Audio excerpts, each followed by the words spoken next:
Welcome, my friends, to another episode of the Shema podcast. I have a episode lined up. I really think it's going to be very meaningful. I think it has a very impactful message. Now, the guest I have on, my dear brother-in-law, Alan Putter, I wanted him to come on and share with you guys everything that he was involved with post-October 7th. But I want to provide a backdrop and bring some Torah ideas into the fold. And I first want to say, too, to all of you listening, that I haven't said this, I truly appreciate your listenership. I'm humbled by watching and looking at the success of this podcast to see the growth that has occurred with it around the world, all these countries listening to little old me on this podcast. And I find it extremely humbling. And I have to say that it's rewarding because every year for so many years on Rosh Hashanah, as I review all the activities I'm involved with, all the projects, I lay everything out on a piece of paper and try to decide, is this something I should be focusing energy on, or should I be directing my time and energy elsewhere? And I cannot tell you how many times this podcast was on the chopping block, but always right when I was considering ending the podcast, I would get an influx of emails from many of you telling me that you love the podcast, that you started learning Torah, that you started wearing tefillin, keeping Shabbos, all these things just sort of come in right at that moment in time. And I know that that's happening because Hashem is the one inspiring those people to send those emails at that time, because that is how Hashem directs messages to us. And that is the theme of this episode. It is the messaging that we get from Hashem from world events. So I want to start with one very important mitzvah that we are given. One of the mitzvos in Vayikra is, and if you walk with me casually, then I too will walk with you with fury of casualness. And what Rashi explains in his commentary is that never treat world events as being random. We're supposed to observe world events and recognize what the messaging is that Hashem is providing to us. And there's two expectations, two mitzvos that we have in Vayikra as well. One is, you shall be holy to me, for I, Hashem, am holy, and I have separated you from the nations to be mine. Throughout history, and we'll see this, what Jews have tried to do is run from this. They have tried to be like the other nations. And what Hashem is telling us very clearly is that is not an option. And the other expectation, the other broad mitzvah that we have to keep is to love your fellow as yourself. I am Hashem. He's basically saying we must remain one people. And to understand the messaging from Hashem over the last 2,000 years, and look, if there's Jews, I understand that don't believe the Torah came from God, that it was written by men who said it came from God. That's fine. We have 2,000 years of empirical evidence to look at how Hashem interacts with us throughout history. And we can just go through one by one, starting with the first temple. During the times of the first temple, Judah fell. And Isaiah is warning the Jewish people to change their ways. They're serving idols. They're rejecting halakha. They're not keeping the mitzvos. And he warns that Hashem will use the messenger of the Assyrian Empire to come in and destroy them. And that is precisely what happens. And then the southern kingdom of Yehuda begins to act immoral and corrupt. And that's where the first temple is situated. And once again, Isaiah warns them about doing these things. And it warns them this time he'll use the Babylonian Empire to come in and be Hashem's messenger to them. And that happens. And we get destroyed and we get kicked out and exiled out of Israel, and the first temple falls. So we violated the first major set of instructions we have. We get a second chance with the second temple. And there we kept the mitzvos. We did everything perfectly. We had stayed holy. We remained distinct. But the sin we created, the sin we caused, was the sin of baseless hatred towards one another. And that is the other one that Hashem will not stand for. And once again, this time the messenger was the Roman Empire that came in and destroyed us.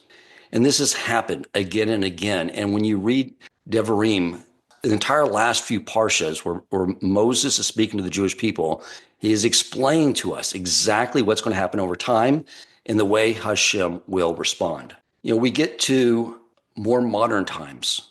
We go and get exiled to Spain, and there we assimilate, we grow, we become successful in business, we become involved in high places of power in the Spanish government.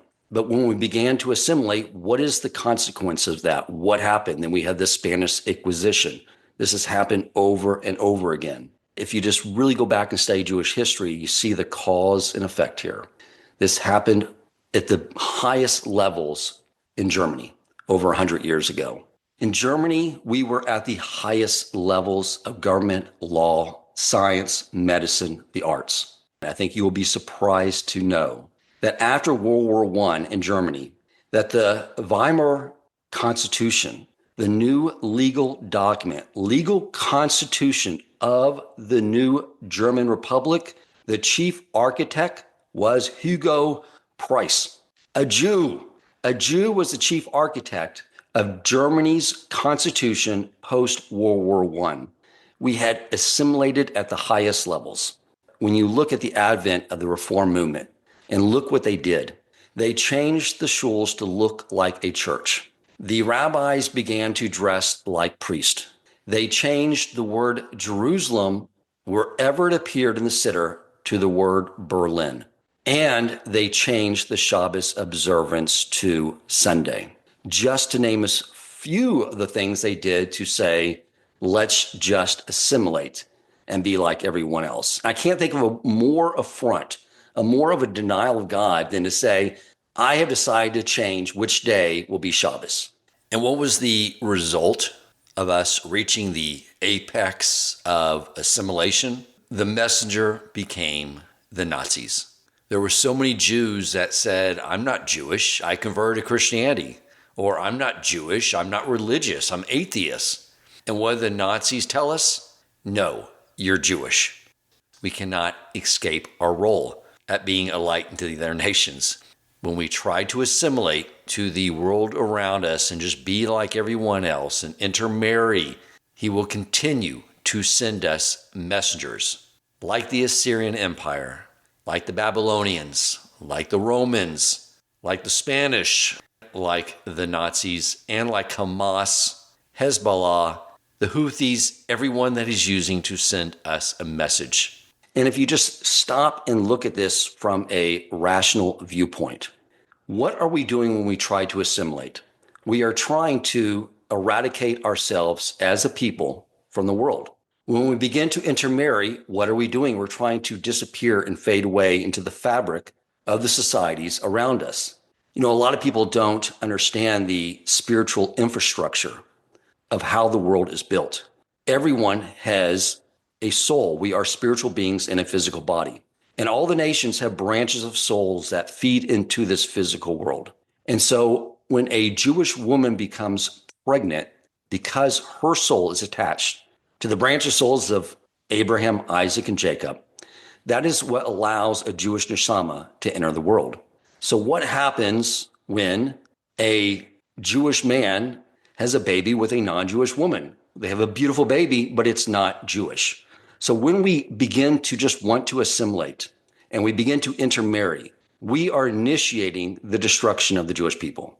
And that is why Hashem's reactions and the warnings are very stern, because we have a purpose in this world. Our job is to bring the reality of Hashem's existence in the world to the other nations. We are destined to be a priest to the other nations. We are not destined to be the other nations. And so this continues to happen over and over again.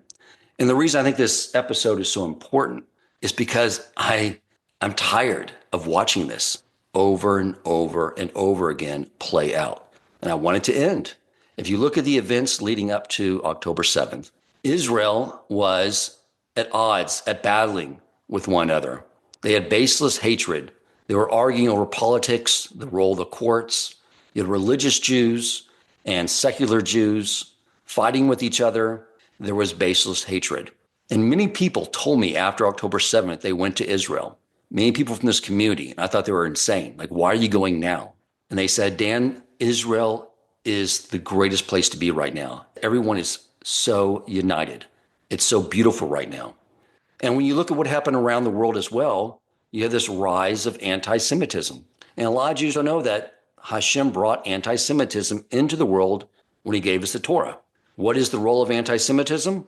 It's when we try to violate one of these two to assimilate or we begin to argue with each other, he allows another nation to take the reins of that anti-Semitism and send a clear message to us. You had these college students, these Jewish young people going to these prestigious colleges here in this country, and Hashem sent a message to them from these pro-Palestinian Hamas sympathizers that said, you're not like us, you're Jewish. And that turned around a lot of Jews. And that is the message he will continue to send to us. Quit assimilating, be a holy, distinct nation, and learn to love each other. And there's so many beautiful things that have transpired since October 7th. I just get concerned when I see the news out of Israel that there's more infighting taking place, that we must get this message. Because if we think it's going to go away, before October 7th, everyone in this country said there's no way there could be a Holocaust in the United States. Everyone here hates Nazis. It's Hollywood's favorite themed movie. But what happened? They still hate Nazis. It's just we became the Nazis. So in the end, we have to know Hashem is controlling everything, and he's going to continue to send us messages. But a couple of really beautiful stories I want to share before I bring on Alan Putter is several stories that were told by those who were just recently freed from this horrible situation, this captivity in these dungeons by Hamas. Two men, Avraham Munder and Ziv Dado, sorry if I am not pronouncing their names correctly, but they were two secular Jews stuck in this cave, and they decided to start keeping Shabbos for the first time in their lives. And what they would do is they would save a piece of toilet paper for Shabbos, and they would place it on their head as a yarmulke. And they would save salt from the pretzels they were given, and they would save some of their bread for Shabbos. And on Shabbos, they would dip the bread in the salt, welcome in the Shabbos, and they would pray. And there's so many stories you hear about the Hashivs, totally secular, not religious, but in that place, found their connection to Hashem once again, started saying the Shema. People had never said their whole life, just knew it deep down. So many wonderful stories like this. And it has strengthened so many people around the world and in Israel, and they've returned to Hashem and the Torah and mitzvos. But my point is, I don't want to get punched in the face again by one of the other nations. I'd rather us just know this message. We can't escape it. It's a huge responsibility. And the more we can share this idea and get Jews to understand this, that the safety does not come from trust in your local government or writing letters to politicians. It's from these two things. Be a holy, distinct nation and love each other like you love yourself. If we just do those two things, my friends, we will never have to worry about the horrible events that took place on October 7th or any time throughout our history ever again. Welcome to the Shema Podcast, the podcast for the perplexed, where Torah insights intertwined through personal stories as well as interviews with leading Torah scholars demonstrate the empowering qualities of Torah and mitzvot. Now to the show.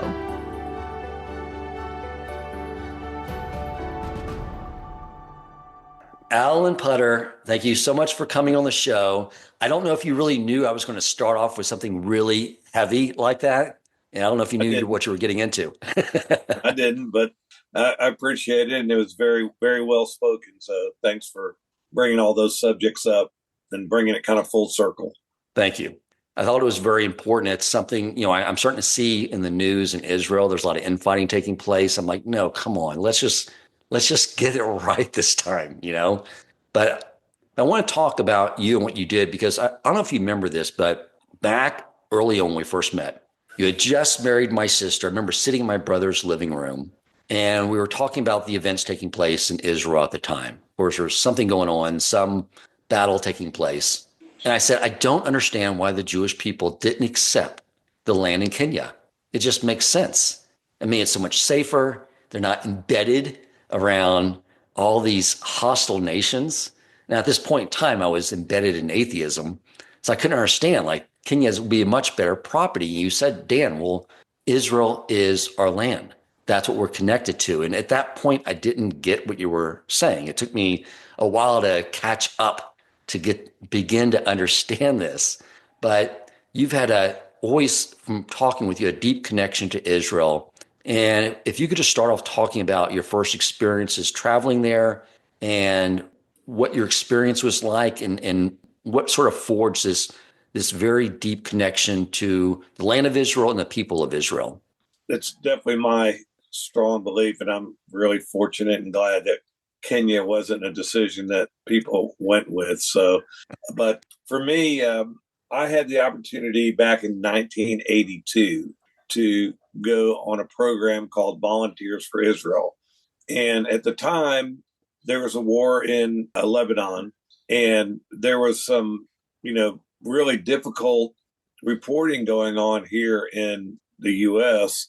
about the state of Israel, and it didn't shine a very positive light on the way Israel was conducting its battles, and there were some really difficult situations over there that took place that Israel was really getting blamed for, and I was confused because I grew up, I went to Hebrew day school, I know how to read Hebrew, I had a bar mitzvah, and I kind of fell away from, being involved with the community. But I knew that there's something I was missing, and I didn't know what it was. But what I knew was I wanted to go over there and, see with my own eyes, what's going on, because it's like we were being portrayed as so, vicious. Right. And that's what I did. I went over there. It was the first iteration of this program that's called SAR-L. And at the time, it was just for me. I thought, well, this would be a great way to go over to Israel. But, I ended up volunteering. I was on an army base for a month. Then this is back in the early 80s? Yeah, 1982. It was literally the first year that they did this program. And I only knew it as Volunteers for Israel. But then I took another month of just backpacking around the whole country. And, for the first time in my life, I got this sense of not being a minority, being over here in the U.S., I was always a minority, but over there, it just felt at home. Right. And, I got to know the people, I got to know the culture. And what I really got to know was how important the state is for the Jewish people. There's incredible amounts of history there. Clearly, the wall, many thousands of years that Jews have lived there. That grounded me in my belief in the state. From then on, I was very connected to my Judaism. That's when I knew that I was going to marry someone who was Jewish and raise our family in a Jewish household. Let me ask you a quick question. Sure. Back then, 'cause it seems like this is also a repetitive thing, is like how obsessed the world is about Israel. Even back, you said 1982, they were once again saying damaging things about Israel that were not accurate, not fair. And you've seen the same pattern going on. Do you remember what it was back then that the world media was saying about Israel that you learned was actually not true? So the commentary is always that the Jews in Israel, Israelis, they're unjustified in their defense. That's gone all the way back to 1982? Oh, yeah. I mean, listen, I think it's been like that since the start of the state in 48. I mean, Wow. There's been, the Arab countries, there was wars, 67, Yom Kippur War. What they never allow the state to do is just be a state and let us live there in peace, because that's truly what the Israelis want to do. They have no desire to get in wars, but the problem is they're always condoned for defending the state. And, just to be objective about it is what I want to be. It's easy to fall back on, look, we took this swampland and turned it into a state, and now people want to take it. But that's not being objective about it. That what I'm trying to say is it's not right for the state to not be able to defend themselves and not get the support from the rest of the world. Right. And so, if you want to kind of move it into October 7th, and, here it is 40 years later, more than 40 years, the attack. And I always found myself kind of backing up. I always found myself defending Israel's actions to a lot of people, and just saying that, if you were, you say, like, if you lived in Seattle, I have a sister that lives in Seattle, and I said, if they were lobbing rockets over from Canada, you guys would blow the heck out of them. You wouldn't think twice about it. I said, and that is what it's like for Israel. I remember seeing bomb shelters in the north, because I was up in the north, and they were painted with cartoons. And it was because that's where they had to take the kids when they were getting shelled. So they tried to normalize it for the kids. But at the end of the day, I mean, who has to go into a bomb shelter on a regular basis? Right. And then be demonized by the world when they try to defend themselves. Right. It's crazy. I mean, and so October 7th happens, and, you get a little bit of reporting about the fact that, Hamas did this attack, and that they slaughtered 1,200 people, and that they kidnapped 250 people. But then it all became about, like, Israel is, brutalizing the people. And it's like, seriously, it made me crazy that, the reporting over here was not like that. So yeah, I have to say when you saw people in our government saying that Israel needs to respond in a commiserate fashion, I got on this microphone and said, Jews cannot respond in a commiserate fashion, because you can't get a group of Jews that will grab machetes and go slaughter young Palestinian children and rape women. Like, that's just not in us. So there's no way to respond the way they responded to us. And it's clear that the response has basically become the only response that could happen, because once it was decided that, they were going to go into Gaza and take Hamas out, there was kind of no turning back situation. If you didn't do that, it would just grow and grow and grow, and it would just get worse. And if you look at what Sinwar's plans were all along, he thought that he could get the support from Hezbollah and the Houthis, backed by Iran, and that Israel would fall. That was his whole mission, was for Israel to fall, be defeated, and they would take over. Which is their mission statement. Right. Which is, it's just the fact that doesn't get reported over here enough or at all. Yeah. Like, you understand, like, you have on your border your sworn enemies, and they are teaching their children from early on to hate Jews. We're not talking, oh, you should hate them. We're talking in their classes when they're kids, like, there's 5 Jews on a boat. If you kill 3, how many are left? That's kind of how they really started. That's how they teach their math. Right. I mean, that's, it's that, it's core. sick. Yeah. Yeah. But anyway, so let's go back to, so after October 7th, what was going through your head that caused you to volunteer to go over there once again? So I was very upset about it, frankly, and I wanted to help.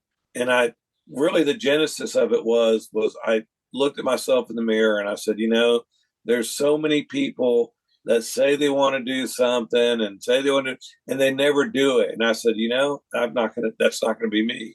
So I sourced out the program again and, went through a lot of back and forth. Obviously there was it's wartime, and this program, SAR-L, takes in volunteers, and the volunteers end up taking over roles that are, non-combat, but are necessary for the country.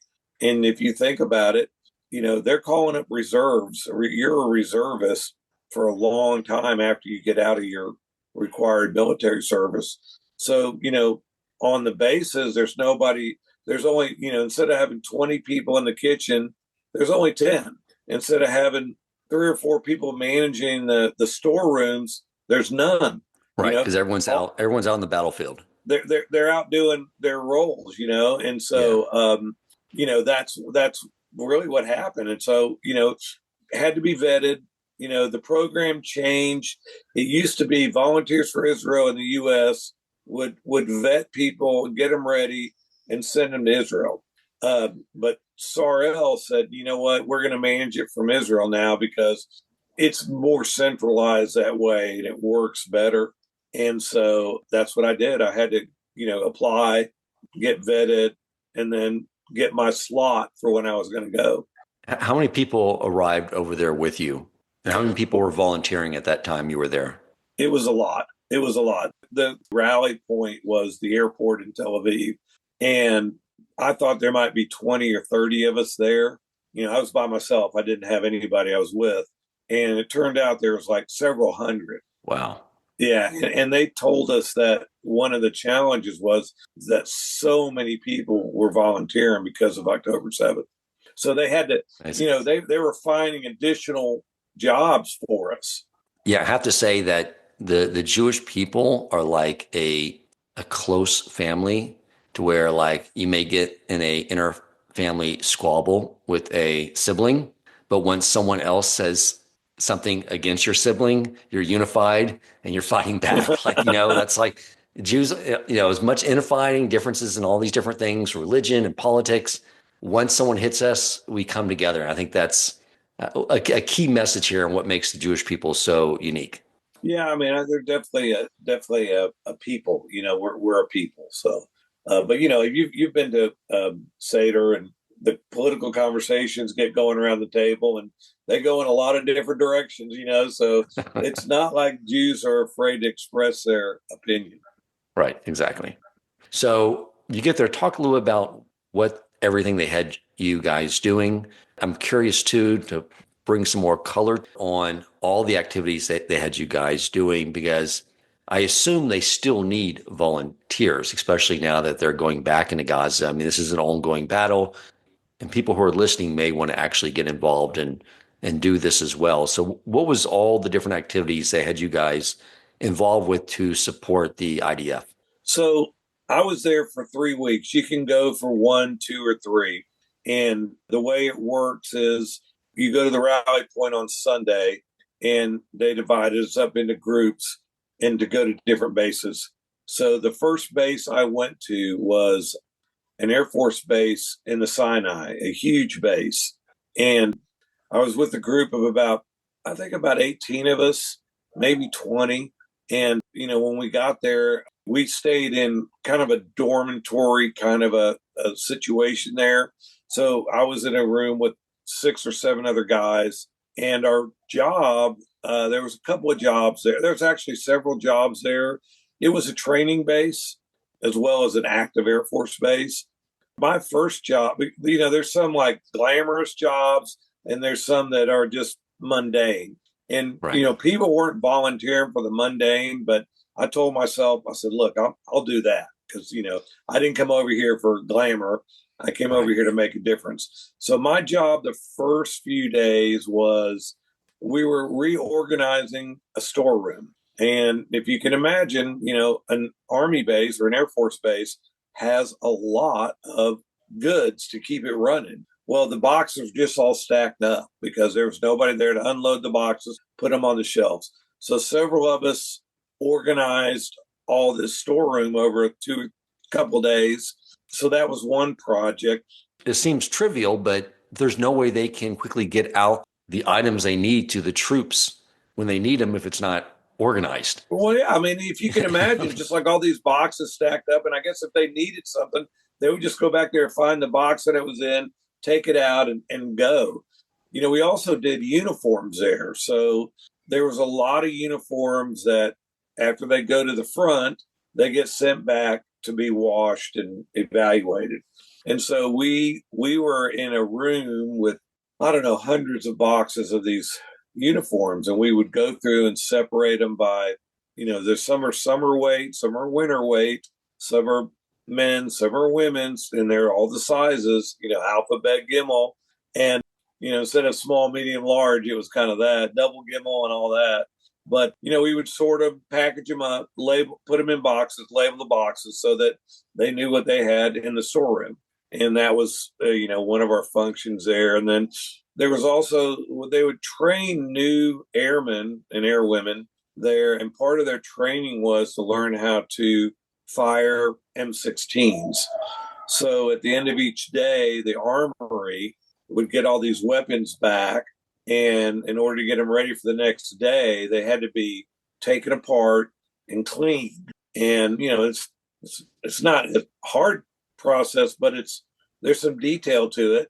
So, you had to use Q-tips and things like that. And so we would take these weapons, we would take them apart, clean them, put them back together. And then they have clips with, the banana clip that holds, I don't know, I think 30 rounds. And so they taught us how to reload those clips. So we would reload the clips and get them all ready, and they'd rack them up, put them on there. And, next day they'd do another, So like you said, it wasn't glamorous work, but I can only imagine how meaningful it was for the soldiers out in the field to have quick access to uniforms when needed, especially when the temperature changed, to have cleaned, ready to go rifles when needed.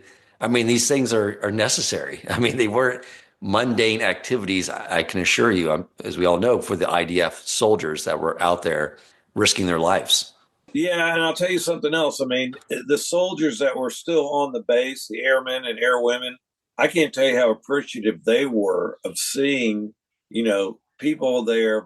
They knew we were volunteers, and they were like, "This is amazing. You're coming over from, all parts of the world to help us. We really can't tell you how much we appreciate it." So they shared their stories with us. The mess halls are all kosher. So we would all sit there and eat mess together, and that was great. And, it was just a really interesting experience on that base. And then they actually toured the base with us. They took us out to an F-16 hangar, where there's a hangar there with, an F-16, and it's fueled and ready to go. I think they told us within 30 minutes, it would be out on the runway, going. And it was fascinating because the crew chief was a 21 or 22-year-old young lady, and she probably had 3 or 4 other airmen working on the crew with her. But here, these were kids in charge of this F-16, and it was Wow. And they took a lot of pride, and you can tell, although they're conscripted, they're proud of their country, what they're doing for it, and they're glad to do it.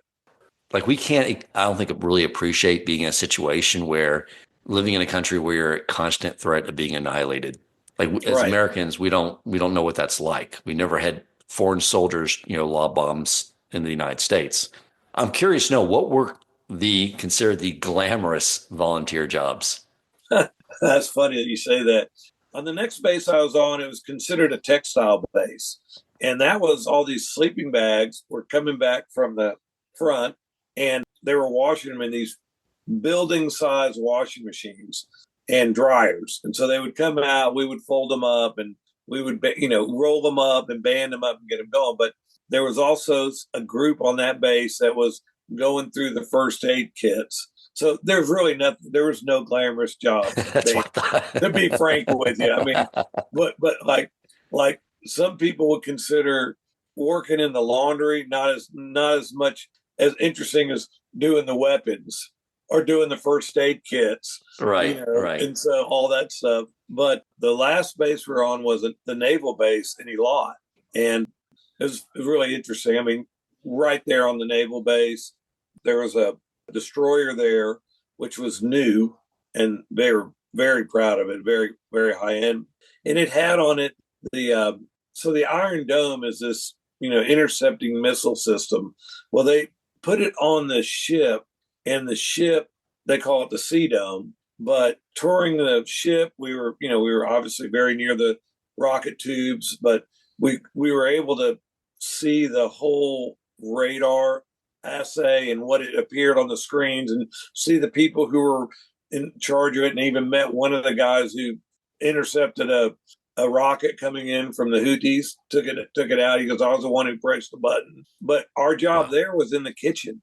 And so we would literally go into the kitchen, and they'd say, "We need 100 of these tomatoes cut, and carrots, and everything. I mean, just clean these chicken breasts, do this, that." But we got to know the chef, the senior chef. I forgot what his title was called, but that's what they called him. The executive chef, that's what it was. And he was incredibly thankful because he was real. It was very easy to see because he said, Alan, we're working 8 hours a day right now because you guys are here. If you guys weren't here, we were working 15 hours a day. This is 7 days a week. I mean, they had to work every day. So it was great to know that we were making a difference there. Right. And I just want the audience to sort of like really think about this. You have all these volunteers. You have Alan that comes from an entrepreneur, businessman, CEO of a company, and he's going over there and putting together first aid kits, boxing up uniforms, and doing just with humility this necessary task that, of course, is going to have a very meaningful impact on these soldiers and allow them to do their job. But there's no fanfare. There's not a lot of glory in it. But that's what's so beautiful about it, that everyone from all walks of life are willing to do whatever's needed, even down to slicing up tomatoes. If you knew how much I hated tomatoes, you'd know that's right. That was my like kryptonite, but I did it. It was my job. So, well, taking a knife to them is okay as long as you don't have to eat them. Right. I think exactly. It's understanding. Yeah. But wow. I met a lot of really great people. And so, I mean, yes, I'm an entrepreneur and I have the ability to do it, but there was a lot of very, other successful people in other industries that I was able to even look at, and I thought I was giving it my all, and I could see that they were like, "Look, we're gonna stay late because we came over here for a reason," and it motivated me. I was like, "You're right. I mean, what else am I gonna do? Yeah. I just keep cutting tomatoes or doing whatever." Right. And yeah, people giving up comfortable lives in other parts of the country to come there and do that. It's absolutely remarkable. Anything else you can think of to share that of your experiences there that would convey that same type of message, or also provide, again, more color for those listening that may want to do this as well? The only thing I can tell you is it's an incredible country. The people there are great. And if you've never been there, this is a great opportunity to do it and to feel your Jewishness and feel what it's like to live in your country. And when people ask me about Israel, what I say is it's our homeland. And when you have a homeland and you have a touchstone that is yours and that, you can go to and be welcomed in, it makes a big difference. I'm reminded of the discussion in the Torah where it's talking about the olive oil that goes into the menorah in the Mishkan that we've been covering. And it's always the finest oil they get to fill the menorah in the Mishkan. And it's like they described it as like a Jew. Like, to get the best out of a Jew, we got to get squeezed sometimes. I'm trying to eliminate that. I don't want it to be, yes, we continue to get squeezed. The entire country of Israel surrounded by people squeezing us. We see it in the world around us. The UN is constantly squeezing us, But in the end, you see a lot of the beauty of the Jewish people, the things like what you did, leaving a nice, comfortable life in the United States of America, going there and volunteering, doing whatever you were asked to do, no matter how mundane it may seem, because you knew it fit into the bigger picture of the Israeli people being able to defend themselves. I find it remarkably inspiring, Ellen. I really do. I think it's, a lot of people, the reaction was they got upset, they got angry. Maybe they did like me and, sat in their office in Houston, Texas and talked about it on a microphone. But when you said you were going to go over there, I knew, because that's who you are. You take action. You don't just sit around and pontificate about how something's not right. You take action. That's what I find inspiring. I think that's what people listening, if you're in that position, to actually take action and not just pontificate behind a microphone like yours truly. I will put in the show notes, I'll have Alan provide to me a link to where you can learn more about this program. And those of you in the position of being able to go volunteer, I would say, Alan, wouldn't you agree that it's a very rewarding experience? 100%. Mea chutz. Awesome. Alan, thank you so much for coming on the show. I appreciate it. Thank you for having me. I appreciate it. Good talking to you. Thank you for listening, and if you enjoyed the episode and found it meaningful, please take a moment to rate, review, and share the podcast. To share feedback, suggest future topics, or ask questions for the host or his guests, you can email him at shamapodcastshow@gmail.com. That is shamapodcastshow@gmail.com, or click the show notes to join the growing WhatsApp community.